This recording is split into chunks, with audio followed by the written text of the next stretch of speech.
Spider-Man on PS4 delighted me at nearly every step of its 15-hour adventure, with a surprisingly deep tale focused on the plights of both Spider-Man and Peter Parker. The story combined with exciting web-swinging, web-based gadgets, and web-centric puns made for plenty of great action. Insomniac Games' superhero outing is a thrilling adventure, though one occasionally caught up in a web of overly familiar trappings.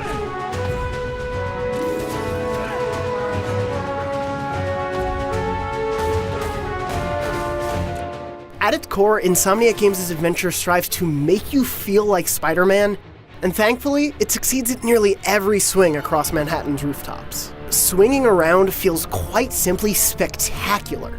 There is definitely a small learning curve, but after learning the basics, it becomes nearly effortless to make Spider-Man look graceful in every swing, leap, and lunge. And man, does it feel good to find the right mix of leaping, swinging, web-zipping, and wall running.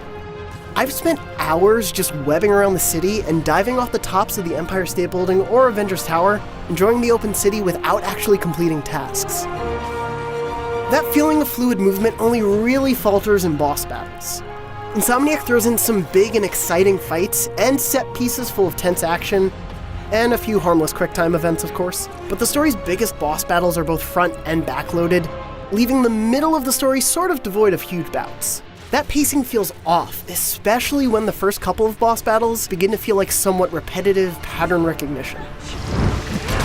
So thankfully, outside of boss battles, Spider-Man offers up a satisfying, varied combat system, though it takes a little longer than I would have preferred for it to show its depth. Spider-Man's mix of gadgets, attacks, and dodges made me feel like I always had control of a battle, and I loved improvising mid-fight with new equipment and moves. Insomniac is known for its wacky arsenals in series like Ratchet & Clank, so it's no surprise Spidey's gadgets are a blast to use. Throwing a trip mine at an enemy to webstick them to the environment, or, even better, another baddie, is endlessly enjoyable. And discovering how best to deploy web bombs and spider drones in the many stealthy Batman Arkham Asylum-like scenarios is a methodical thrill. Adding to that variety is Spider-Man's wardrobe, a portable closet of unlockable Spidey suits, each with their own power. Each power can be used independently of the suit once it's unlocked, which is a godsend. That said, I largely relied on the first couple of suit powers for almost the entire campaign. The power to fill out your focus meter for special finishers or to restore health was so useful, I didn't want to give it up, and I never felt like the world actually encouraged me to use the other powers. I much more often swapped out the useful suit mods to adapt to specific side challenges more than I ever used different suit powers. Spider-Man's New York is an absolute blast to swing around, in part thanks to how gorgeous the shiny skyscrapers of the city look, particularly on a PS4 Pro, and because of how the Avengers-like theme music swells at just the right moments. The fun of the side objectives scattered throughout the city varies greatly. Taskmaster's tough challenges kept me coming back, while finding landmarks and backpacks was particularly easy and rote, and taking down various enemy outposts could be repetitive and rarely challenging, but still kind of fun. Anyone want to surrender? No? The brilliance of what the world could have been can be seen in a handful of side missions.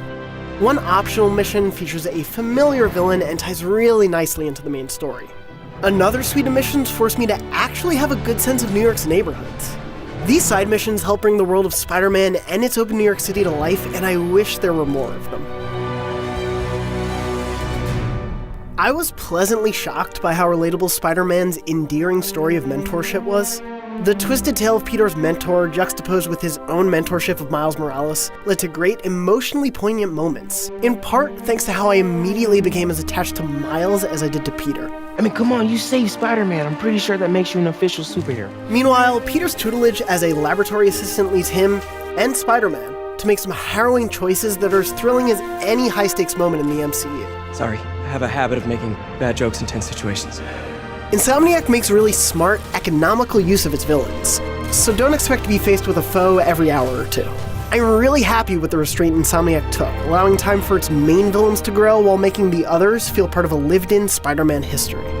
Sometimes the stakes aren't about stopping Shocker or containing a prison breakout full of Spider-Man's collective supervillain past.